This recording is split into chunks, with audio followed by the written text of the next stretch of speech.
Yan guys, yung happy Mother's Day. Yan. Happy Mother's Day. Yan. Lumabas yung asawa ko. Paalam niya, bibili lang daw siya ng kabot. Kaya pala, ito yung binili niya. Ayan. Samantala, ang dami-dami mga bulaklak yung mga laman namin dito. Mga roses, ang dami. Gaganda pa. Pero bumili pa talaga siya itong flowers sa labas. Diyos ko. Diyos mio. Ayan. Ang ganda ito. Ganda siya. Diyos mio. Ganda naman talaga.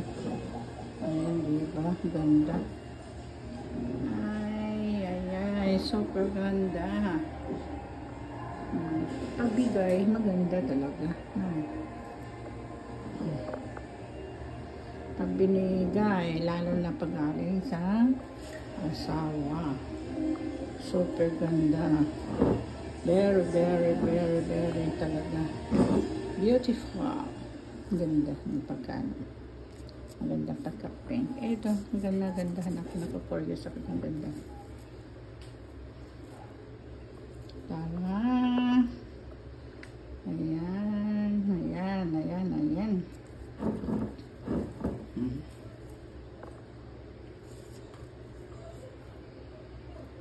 Diba ang ganda? Okay, maganda. Okay. Bye.